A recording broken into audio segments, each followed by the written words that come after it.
अरे यार 3 बजे फिल्म शुरू हो जाएगी, तू क्या कर रही है? बस मुझे 5 मिनट दे, मैं अभी साड़ी बदल कर आती हूँ। अरे बहू, तू अचानक कहाँ जा रही है? हमारी प्यारी कहानियाँ। तेरी सास तुझे आवाज दे रही है। अरे छोड़ ना, ये बुढ़िया कभी नहीं सुधरेगी। क्या हुआ माँ जी? मैंने आपको कितनी बार मना किया है कि मुझे जाते हुए टोका मत कीजिए। मैं फिल्म देखने जा रही हूँ। तू अभी चली जाएगी तो मेरे लिए खाना कौन बनाएगा बहू? सुबह से भूखी बैठी हूँ। अरे माँ जी, आप कौन सा घर का काम करती हो जो आपको भूख लगी है? अच्छा, मुझे देर हो रही है। चलना रीटा।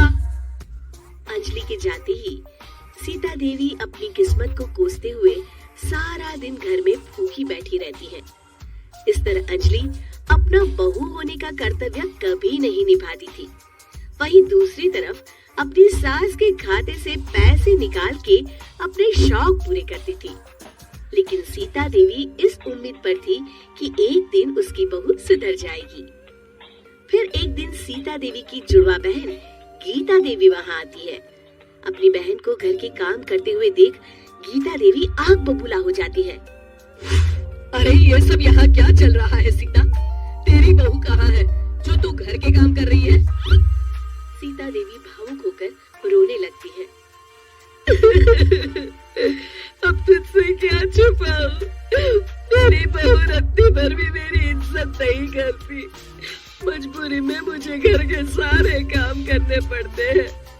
वो तो बस सारा दिन अपनी सहेली के साथ सैर सपाटा करने में लगी रहती है। अच्छा, तो उस चिड़िया के पर निकल आए हैं। तू चिंता मत कर, मैं ऐसी कई बिगड़ैल बहुओं को ठीक कर चुकी हूँ। मैं इस चुड़ैल से निपटूंगी। तू कुछ दिनों के लिए मेरे घर चली जा। मेरी बहू तेरी अच्छी देखभाल करेगी। फिर दोनों बहनें आपस में साड़ियाँ बदल लेती हैं और सीता देवी अपनी बहन के घर चली जाती हैं। देर रात अंजलि जब घर आती है तो अपने कमरे का नजारा देख उसकी आंखें फटी की फटी रह जाती है। हे राम, मेरे कमरे का एसी कहाँ चला गया? और मेरा 56 इंच का एलईडी टीवी कहाँ ले गया? अंजलि तहस के साथ अपनी सास के कमरे में जाती है। तभी वो देखती है कि उसके कमरे का एसी और टीवी उसकी सास के कमरे में लगा है और गीता देवी आराम से एसी की हवा खाते हुए सास बहू सीरियल का मजा ले रही है। अच्छा, तो ये सब इस बुढ़िया की कारस्तानी है। अभी इसे बताती हूँ। ये सब क्या है माँ जी? आपकी हिम्मत कैसे हुई मेरे सामान को हाथ लगाने की? क्यों बहू, ये सारा सामान तूने तेरे पिताजी के पैसों से खरीदा है क्या?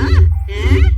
लगता है तू भूल गई कि ये सारा सामान मेरे पैसों से आया है। इसलिए मैं अपनी सारी चीजें अपने कमरे में उठा लाई। तुझे कोई एतराज है?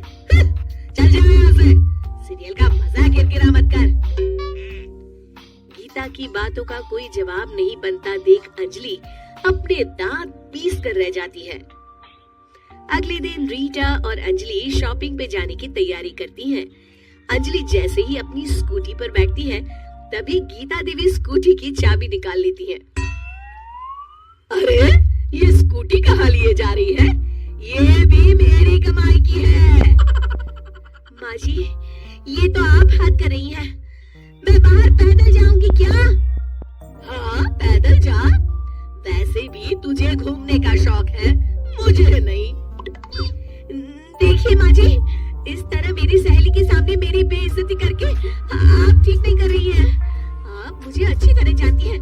बहुत भी आपको पछताना पड़ेगा। अच्छा, तो तू नहीं सुधरने वाली। मेरे ही घर में मुझे ही धमकी दे रही है। तेरी याददाश्त के लिए बता दूं कि ये मकान मेरे नाम पर है। अब तू देख, मैं आज ही अपने बिल्लू वकील को बुलाकर ये सारी जायदाद अनाथालय को दान कर देती हूँ। फिर तुझे एक ढेला भी नहीं मिलेगा। गीता की बातें सुनकर अंजलि के पैरों तले जमीन खिसक जाती है।